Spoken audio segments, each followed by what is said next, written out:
感觉都是我的托儿啊。来了，大家好，我叫辛博。小时候我就在农村生活，你知道农村的医疗条件不是特别好，我爸妈就属于那种小病自己看，大病互相看，新型家庭合作医疗。从小我身体不是特别好，经常吃药，但就没吃过那种 OTC 的。我爸指着 OTC 的标志给我讲过，儿子你记着，这个牌子的药啊，没劲儿。就是我能得什么病，主要取决于他们听说过什么病。在我理解，这就是听诊。小学的时候发现我后腰有块骨头特别明显，我爸给我的诊断是腰椎间盘突出。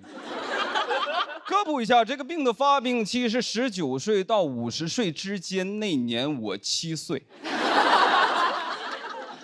每天都给我按，朝我的突出部猛攻。有朋友问你爸就这么胡来，你妈也不管，我爸负责按，我妈负责按着我。我甚至在想，小的时候走丢了，警察问我爸：“哎，你儿子有什么特别明显的体貌特征吗？”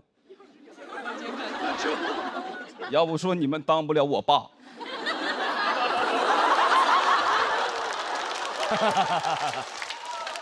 我爸都得说腰上有我的指纹，能解锁我儿子。后来11、12岁。我就开始长喉结，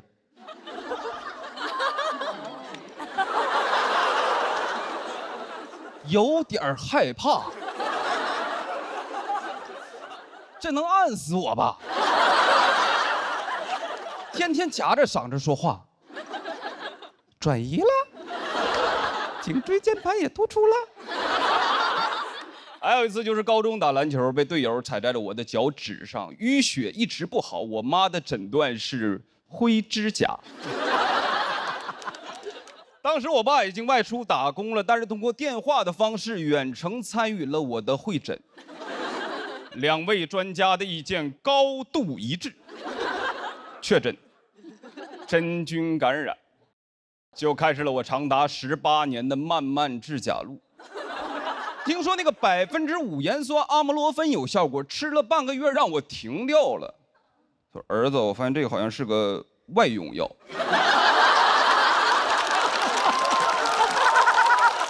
怪不得口腔都不溃疡了呢。我们东北有个菜叫小鸡儿炖蘑菇，我们家经常做。鸡肉可以不吃，那个鸡爪子得留给我，那个指甲我最好吞掉。说是吃啥补啥，以形补形，但不让我吃蘑菇，说那都是真菌。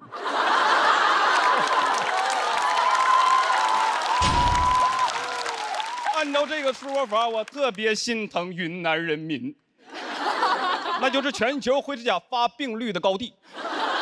我只听说过见手青，不知道有没有见脚灰。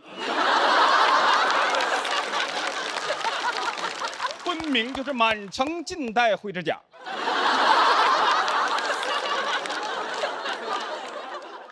这么多年，我心里一直有疑问，就我虽然得了灰指甲，但我始终都没有传染俩。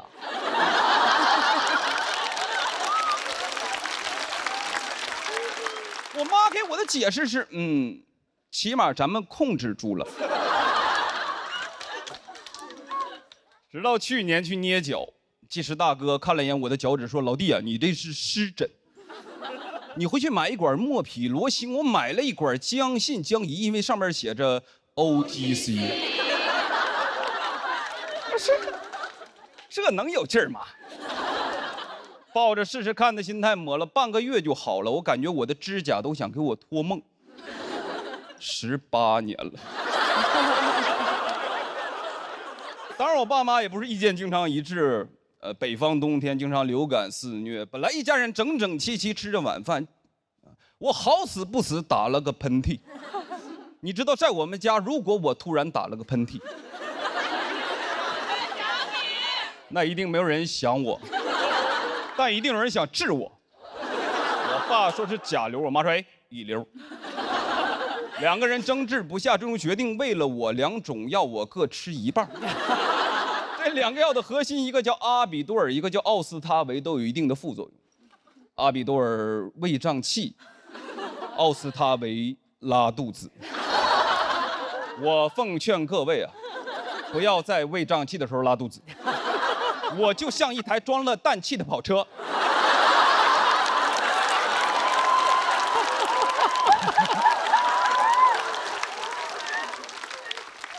我爸决定送我去医院，因为他发现我的瞳孔开始有点涣散。说我太爷走的时候就这种眼神。医生建议打青霉素，我爸说：“哎，我儿子必须用最好的药，头孢，打上就退烧，不打就高烧，反反复复1个多月，我才肺炎。”拍了片子说我的肺上有阴影。我说怎么不拍拍心里啊？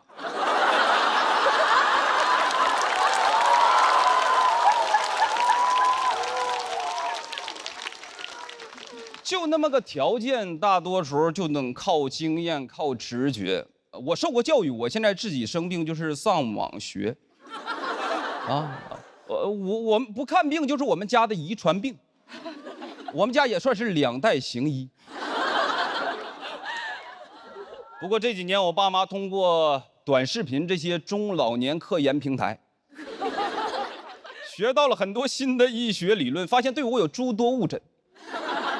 经常喝点酒就会跟我道歉，说儿子会不会埋怨爸爸？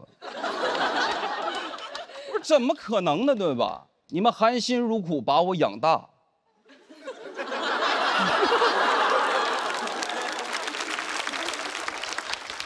以后就是我养你们。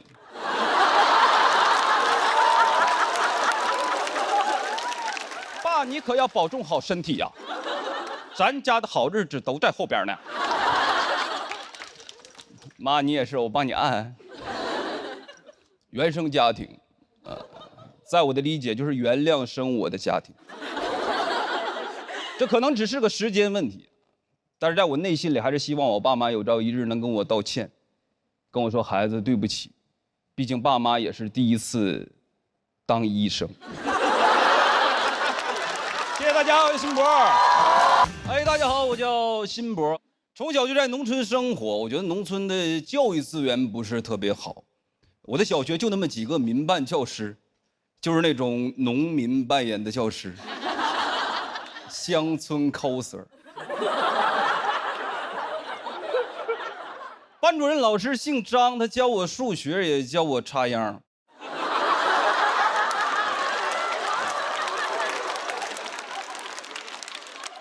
很多掰着手指头能算出来问题，张老师也算不清楚，因为他少根手指，算法上有 bug， 9进制。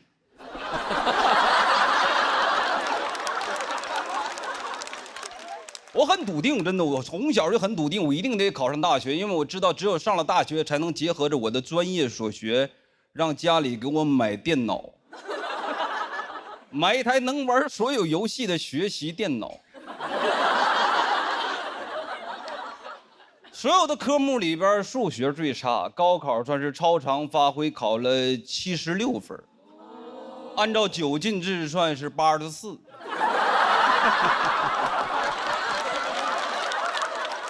也没及格，被调剂到了数学系。我这样的学数学门儿都没有。我说妈，你必须得给我买台电脑，上帝把门给我关死了，你得给我打开一扇 Windows。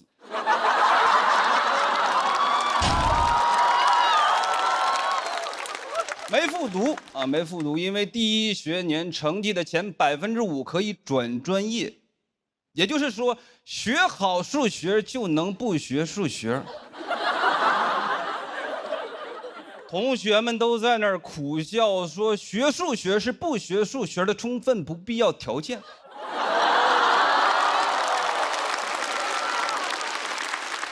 听得我都茫然了。我说你们家里都什么条件？入学摸底儿考，我就是倒数第二，倒数第一是我的 homie 威哥。全班就只有我们2个人有共同语言。老师说这道题应该没有同学不会吧？我说不应该。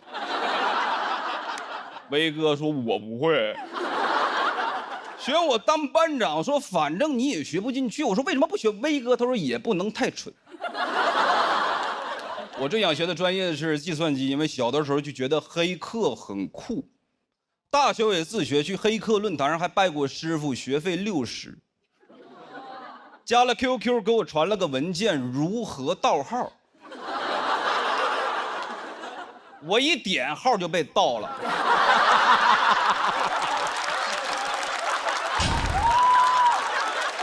以为是教程，结果是教案。这算啥？黑吃黑。还用我的 QQ 跟我的同学们借钱，就威哥借了。你说他蠢吧？二话不说他就帮我。你说他不蠢吧？转账的时候我就在他旁边。那是一句话也不跟我说。问过老师，我说老师，我们学数学能干啥？老师说能当老师。我后悔了，我应该问校长。其他专业就是培养对社会有用的人，我们就是培养对社会有用的人。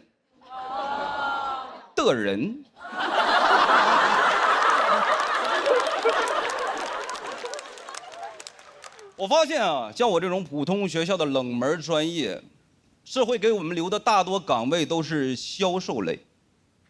我们学院的优秀校友墙就是全国房产中介的优秀员工墙，上面的照片基本都一个知识。那个校友群你就看吧，名字开头都有个 AAA， 你得往下滑到100名开外才有一个 B 打头的，比亚迪卖车。毕业季的时候有那种优秀学长回来招聘，我给他倒了杯水，他说老弟，全班我都看了，就你能干销售，数你的眼神最空洞，你根本就学不进去。我不想干销售，我觉得这么多年书白读了，确实感觉自己有点脱不下去长衫，但我也知道自己里边啥都没穿。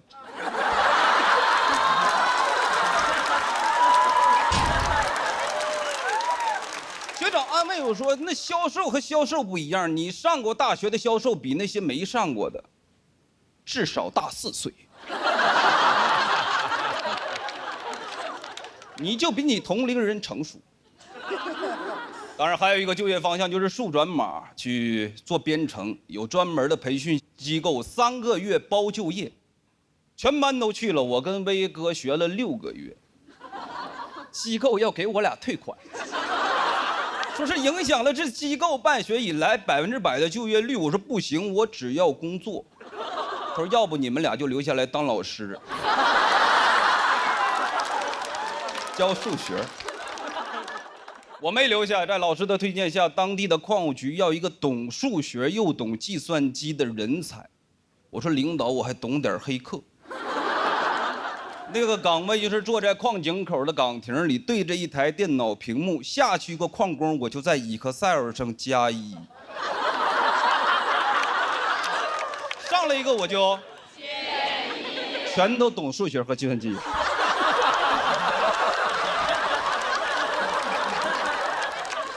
同学们好奇说：“你这个样的去矿上能干啥？”问得多我就很烦，我说算命。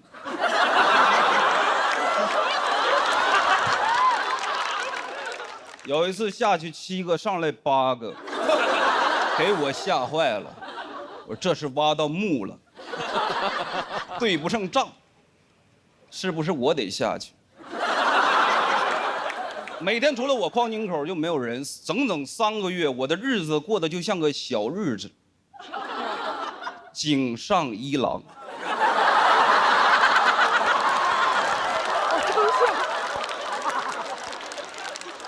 接到到了一个改变我人生的垃圾电话，来自广东珠海，问我先生买房吗？我立马反问他：你们招人吗？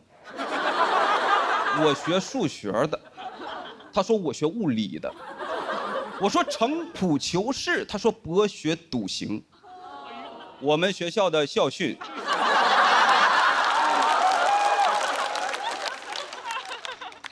时代也在发展，这几年 AI 成了风口。我也是干了很多年销售，几经辗转，在网络安全行业，很多朋友不了解，给大家科普一下，就是帮用户抓黑客。总有一天我能逮住我师傅。在风口上，威哥也飞起来了。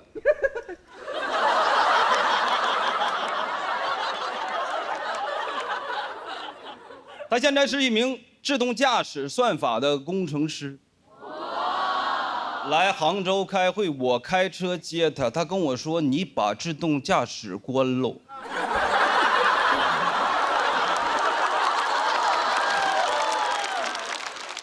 他的能力我最了解，不在我之下。命运他经常跟我开玩笑，但我不能拿自己的生命开玩笑。威哥还安慰我说：“没事儿，你这一款我只是参与，我开发那款出口欧洲。”谢谢大家，我叫辛博，谢谢。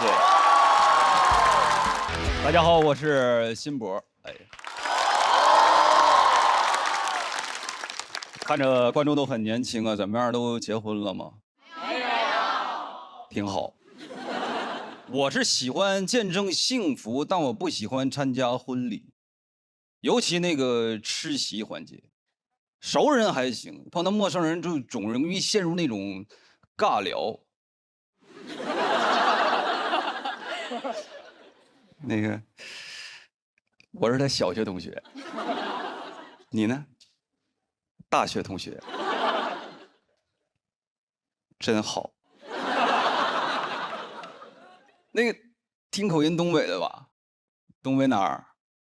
辽宁。我爸去过吉林。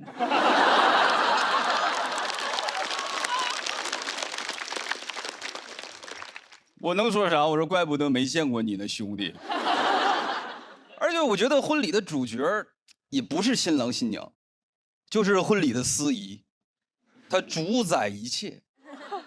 全国的婚礼司仪好像都同一个腔调，我就感觉这帮人在同一个地方批发的声带。现场尊敬的各位来宾，欢迎各位前来参加张凯宇先生和李子涵女士的婚礼。听着很温暖，但里边没有一点真情实感。生活里表达感情也这么说话吗？你踩我脚了。正常开始一般都是爱情故事，是吧？新郎新娘相识于大学校园，图书馆隔着书架的惊鸿一瞥，从此人生悄然改变。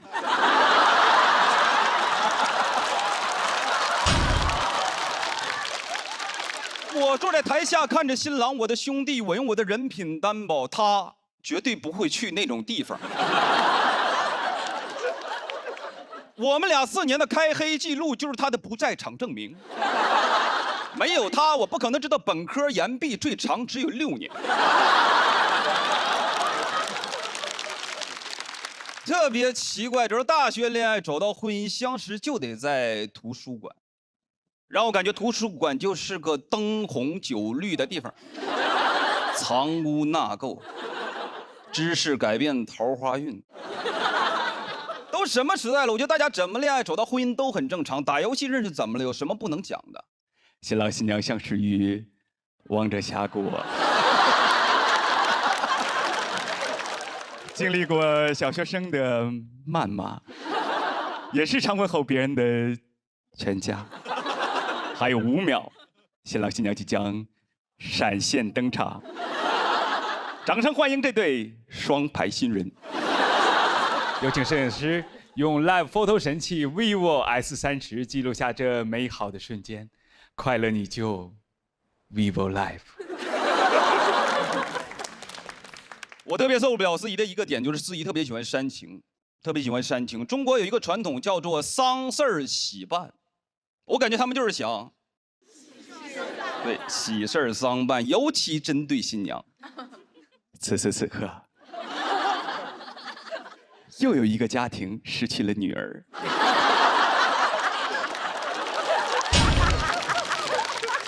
这是嫁过去，又不是送进去。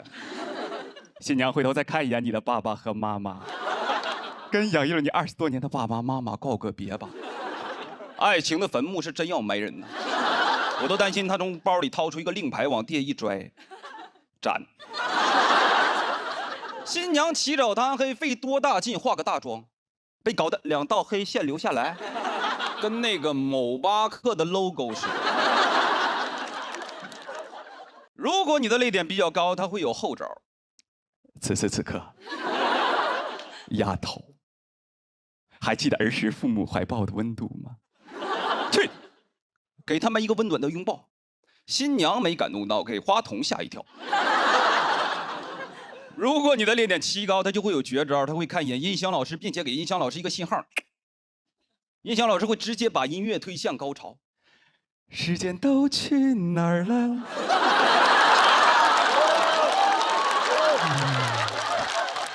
是啊，时间都去哪儿了？此时此刻，丫头勇敢的、大声的哭出来吧！你看新娘跟过了电似的，妈！我觉得人都需要仪式感，对吧？但那些明知故问的问题，把它变成了一种流程。看我们的新郎，帅不帅？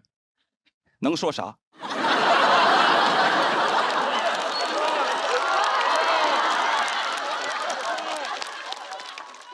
一般。还有那句：此时此刻，新郎，你最想见到的人是谁？我赌上我的尊严。科比。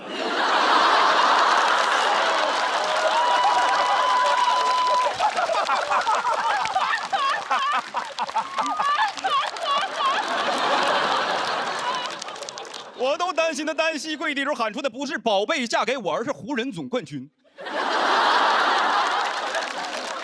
一直问我，你说哥，我婚礼是定在8号还是24号？我说你就定在8月24号。最傻的就是那句：“新娘，你愿意？”说实话，这么多年我花了这么多份子钱，我也想看点不一样的。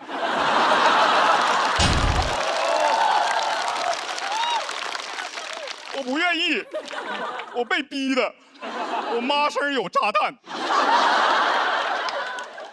你问点实际的，能落地的，无论说结婚之后新郎天天喝酒钓鱼不洗澡就往床上躺，你愿意吗？那新娘肯定得说，别逼我，妈妈对不起，引爆炸弹。流程最后还会有个小的环节，新郎现在可以正式的亲吻你的新娘了，正式。昨晚单身夜当我面嘣儿吧的。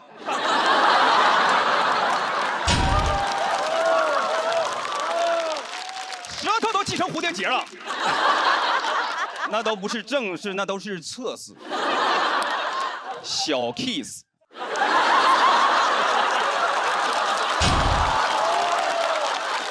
非得像现在这样叫来双方父母亲朋好友街坊四邻单位领导，各就各位，预备，作。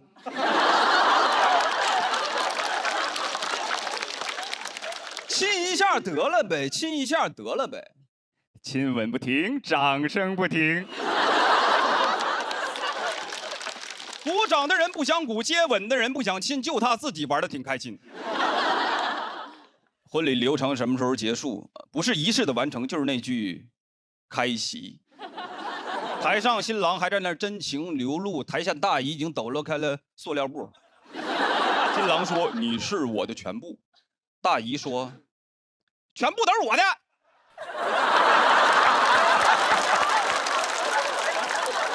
接下来这段有观众找到我说：“辛博对你讲的这种司仪深恶痛绝，你能不能来我的婚礼当司仪？”回旋镖扎到自己，我说可以，我当司仪哭绝对不可能，但也有可能婚也结不成。我当司仪那就一切从简，工作忙，新郎新娘都可以不来，反正也没有人在意，我就只讲一句：你们是真饿了。份子钱随了吗？我就说没人在意吧，我就只讲一句：现场尊敬的各位来宾，此时此刻，开席。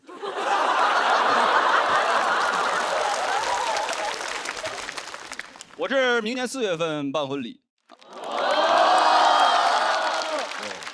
我没找司仪，我准备一人分饰2角，看我们的新郎。还行，新娘多给点零花钱，你愿意吗？各就各位，预备备，我们要亲嘴了。此时此刻，我是辛博，谢谢大家。大家好，我是辛博。我发现这2年咱们中国人的素质还是提升了很多，中国人的素质提升了很多。很少有那种随地乱丢垃圾的了，都是丢在共享单车的车筐里。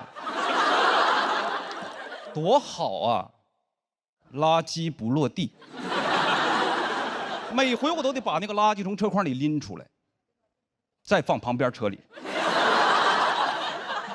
这都属于非文化物质遗产，传承它就不能断在我这儿。我不生产垃圾。笑的都是我的工友。我也试过拎着垃圾去找垃圾桶，没走几步，车让人扫了，急得我脑子没反应过来，嘴都张个来。你偷我车？这垃圾我刚拎出来的，你没看见呢？对方也是一脸懵，垃圾给你呗。这2年已经有点脱敏了。有没有垃圾的车我都能骑，但我还是觉得有垃圾的车会更难骑一些。你不能让那个垃圾颠出来，否则它就算我扔的。最烦过那种减速带，我得一手扶着车把，一手扶着垃圾，我恨不得拖着。我说我在这儿手扶拖垃圾。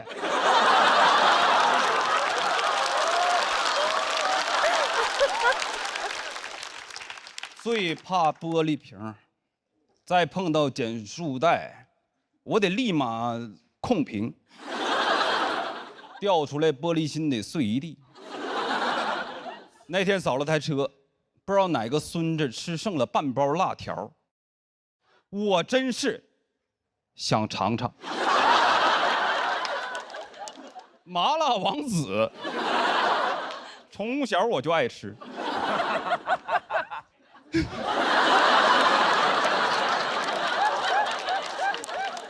我送你2包。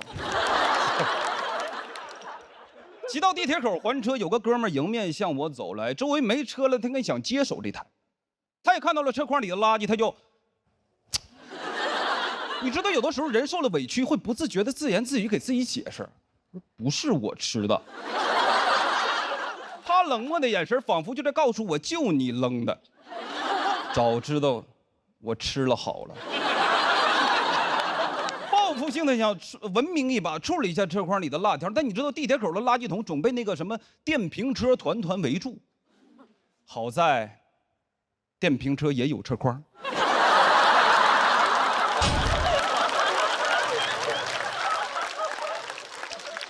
还有头盔，蹭我一手油，这个倒好处理。车筐里你就找嘛，都有纸巾。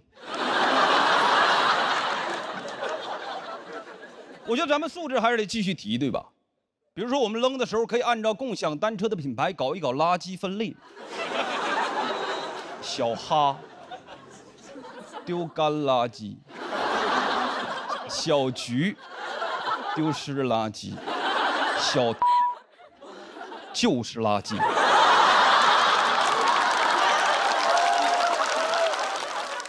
就他们家弹窗广告最多，稍微一不注意，网贷申请就开始了。我就骑个1块5的单车，申请这10万的网贷，偏要网我。那就从这个 P 点骑到另一个 P 点，这个模式就叫 P2P。包年才130，10万块钱够我包770年，能传到我8辈玄孙那里。2795年，全世界都自动驾驶了，就我孙子骑个共享单车，骑行世家，单车会员到期日加计勿忘告乃翁。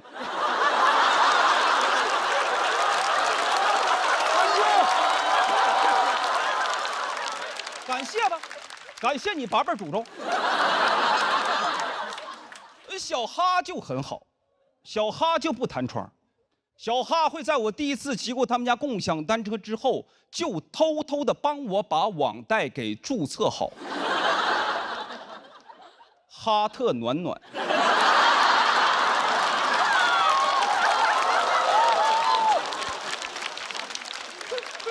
车是越来越难骑。那天演完午夜场，出了地铁口就一台小破车，那车贼破，我很犹豫，到后边有哥们推波助澜，他问我：“哎，你骑不骑？你不骑我骑。”我说：“我骑，赌一把。”那台车骑着不如扛着，这个车把歪的，我正着扶车就走斜线，我就理解什么叫歪打正着。那个车座被压到最低，锈死了，提不上来。我一蹬膝盖，只顶我下巴壳。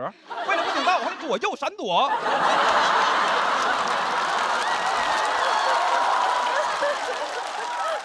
我一个打工族，给我骑成了维吾尔族。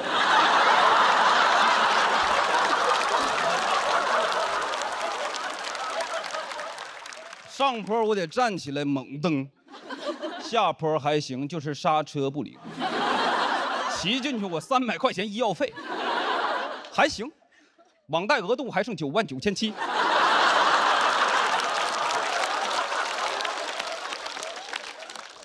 最垃圾的还得是那个共享电单车。共享电单车那个头盔你戴过一次，才会真正理解什么叫屎盆子扣你脑袋上。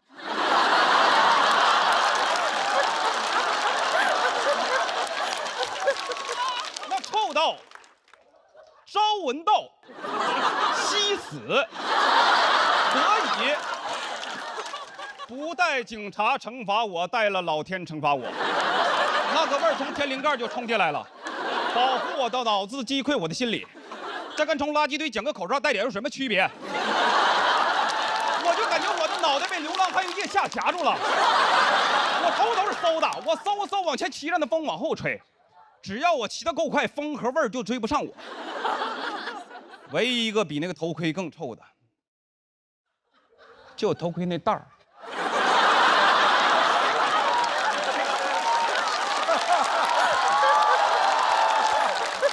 那就是流浪汉的袜子，朝闻道，立马死。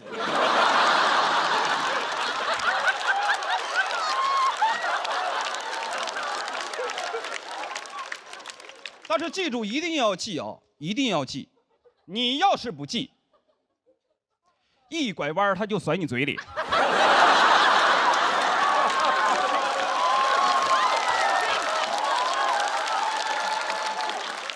共享电单车的P点特别少，还车点特别少。骑到客户门口，发现最近的P点就我出发那个。原地还车要收我20的调度费，我又骑了回去，钱花了，时间花了，人还留在原地。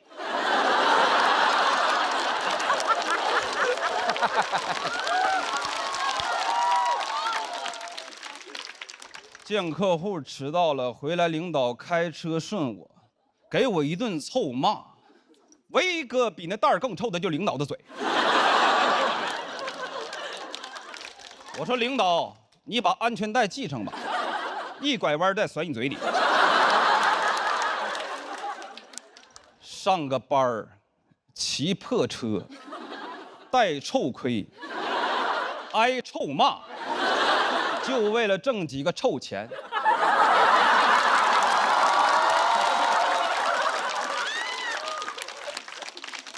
我觉得在大城市里，我跟共享电单车没啥区别。大城市里没有我的P点，但我想留下来。我不想骑了，我有腿，我要走起来。谢谢大家，我是辛博。哎，嗨，朋友们，你们好，我叫辛博。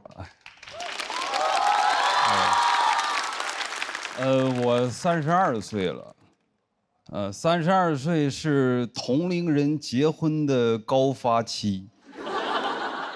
第一波结婚的已经开始陆续2婚了，甚至还有3婚。结婚证又复发了。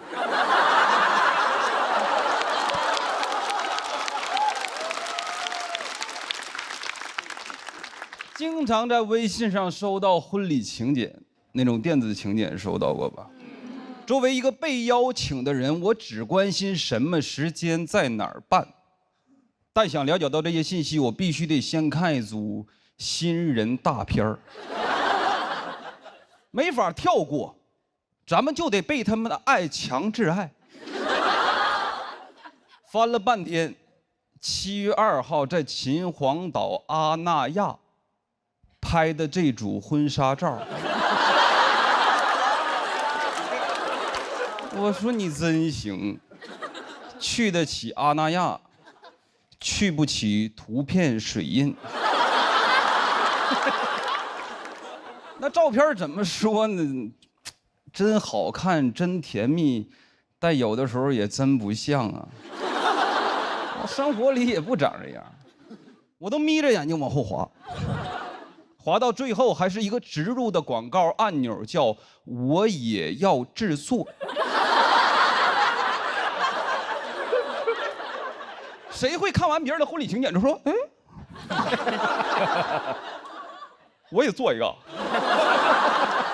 我做啥？我作茧自缚啊！我觉得这种人生大事它不能太商业。那是不是墓碑上也可以刻“我也要一杯”？第2杯半价，收藏打卡，升杯。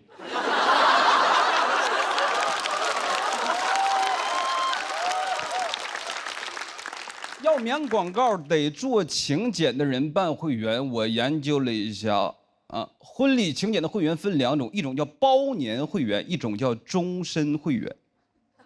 婚礼请柬的终身会员就没盼咱们好，活到老结到老，倒是适合那些结婚证高发人群。还能发弹幕，我不喜欢婚礼请柬里边的弹幕过于和谐。咋就没人发？只有我一个人觉得不好看吗？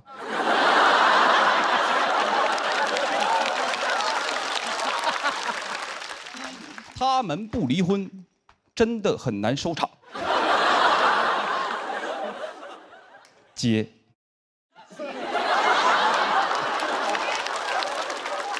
电子请柬最让我讨厌的是它能转发，收到过我前任的，他没给我发，但大家应该都有那种共同见友，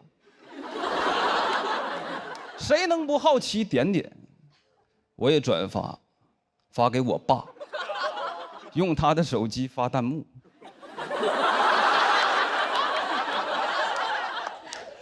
只有我一个人觉得新郎不好看吗？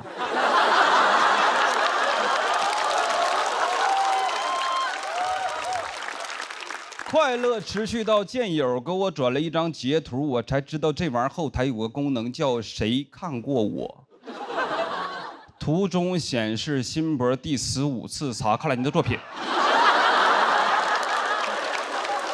我就是他婚礼请柬的榜一大哥，还有转发记录。辛博爸爸通过辛博的转发查看了您的作品，我也不知道什么时候改的微信名，可能是知道了我要上节目。以前他叫不慕虚荣。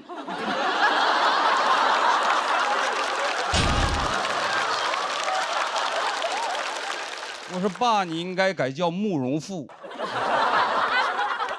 相比于之前的邀请方式，我觉得电子请柬是不是有点过于方便了？就导致那些不该给我发的人也给我发，平时都不熟，完全不联系，吧唧一个请柬给你发过来。前几天收到一个算是同学，一起在驾校学的车，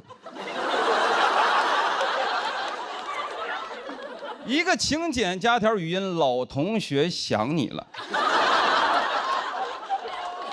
我能收到微信里每一个跟呢能产生对话框的都能收到，应该也包括文件传输助手。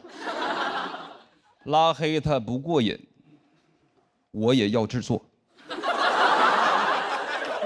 我也给他发，给他冲冲喜。老同学，我在婚礼也很想你。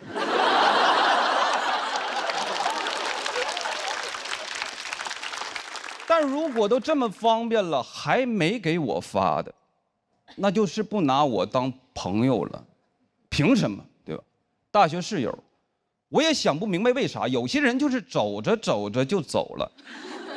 我可以不来，但你不能不邀请我，非常内耗。点他，朋友圈分享一个文章：大学室友，你一辈子最宝贵的财富，仅对他可见。分享一首歌《睡在我上铺的兄弟》，我亲口唱的。我怕他没有会员，没有反应。随着婚期临近，我愈发的心烦意乱。小某叔说这是婚前焦虑的表现，要我积极备婚，有问题直接跟我的新郎沟通。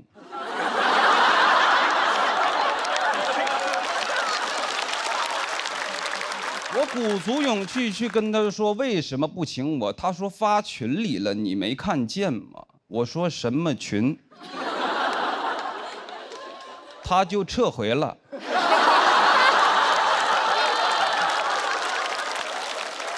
我看见了，跟我说我结婚来聚聚呗，我也不知道咋回，还是输入法比较了解我。刚打出了祝你，就联想出了早日康复。但回想，就算他第一个就邀请我，又如何呢？我也得在心里边先量化我们的感情，还值多少钱，减去差旅成本。如果是正数，那就是礼金；如果是负数，那就是来不了。他的大喜之日就是我的出差之时。我说不好意思，领导派我去一趟巴塔哥尼亚。婚礼邀请好像对双方都是一件很难直接表达真实意愿的事儿。我想好了，以后我做请柬我就不放时间地点，这样能让大家多看几遍我的新人大片儿。哎，是我划过去了吗？最重要的，它也是筛选，因为真正想来的人会问我，不想来的人我也不想追问，因为我有访客记录。我需要终身会员。谁看过我还没问我的，那我肯定得记他一辈子。谢谢大家，我要新多。